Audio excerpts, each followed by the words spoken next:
শীতলকুচি প্রসঙ্গে মমতা বন্দ্যোপাধ্যায় যে বক্তব্য পেশ করেছেন এই মাথা ভাঙার জনসভা থেকে একবার শোনাবো ঠিক কি বলেছেন মমতা বন্দ্যোপাধ্যায়।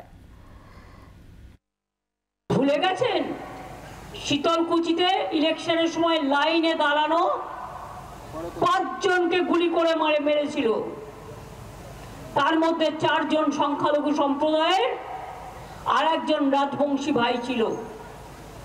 আমি ইলেকশন চলাকালীন এসেছিলাম ছুটে এবং তাদের পাশে দাঁড়িয়েছিলাম। আর যে লোকটির ইনস্ট্রাকশনে হয়েছিল তার বিরুদ্ধে সরকারের 2টো ডিপি চলছে, ভিজিলেন্স ক্লিয়ার হয়নি।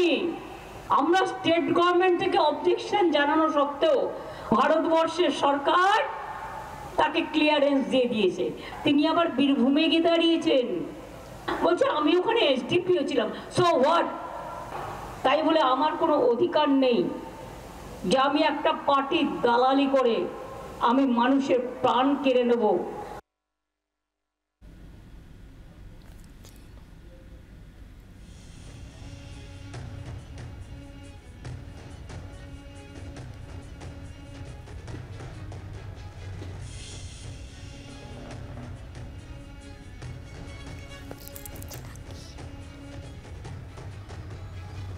শীতলকুচি নিয়ে মমতা বন্দ্যোপাধ্যায়ের বক্তব্য আপনারা শুনলেন। আমরা কথা বলবো সুতপা এই মুহূর্তে আমাদের সঙ্গে রয়েছেন আমাদের প্রতিনিধি সরাসরি। সুতপা, এখানে মমতা বন্দ্যোপাধ্যায়ের নাম তো উল্লেখ করেননি, কিন্তু তিনি শীতলকুচির প্রসঙ্গ এনেছেন এবং বলছেন যে গুলি চালানোর ঘটনা এবং সেই মানুষটাকেই বিজেপি প্রার্থী করেছে বীরভূম থেকে।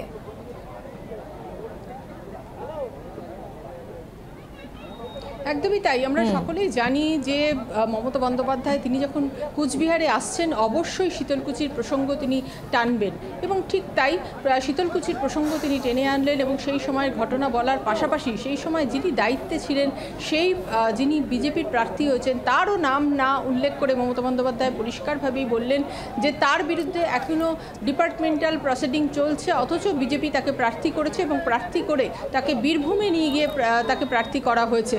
অর্থাৎ তার ক্ষোভের কথা, তার উষ্মার কথা কিন্তু মমতা বন্দ্যোপাধ্যায় প্রকাশ করলেন এখান থেকে, যে তার বিরুদ্ধে ডিপার্টমেন্টাল প্রসিডিং থাকা সত্ত্বেও তাকে প্রার্থী করেছে বিজেপি, এই বিষয়টাকে তিনি উল্লেখ করেছেন। এবং শুধু তাই নয়, ওই প্রার্থী সম্পর্কেও কিন্তু বা প্রাক্তন ওই অফিসার সম্পর্কেও কিন্তু মমতা বন্দ্যোপাধ্যায় তীব্র শ্লেষ দেগে তিনি যেটা বলার চেষ্টা করেছেন যে কার্যত দলীয়ভাবে, অর্থাৎ তিনি একটি পদে ছিলেন, সরকারি পদে, সেই সরকারি পদে থেকে তিনি বিজেপির হয়ে কাজ করেছেন। এত বড় গুরুতর অভিযোগ কিন্তু আজকে মমতা বন্দ্যোপাধ্যায় এই মঞ্চ থেকে করলেন।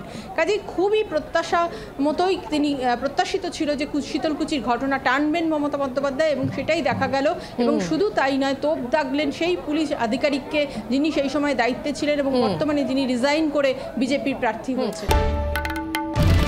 বাংলার আওয়াজ, বাঙালির আবেগ, জি 24 ঘন্টা।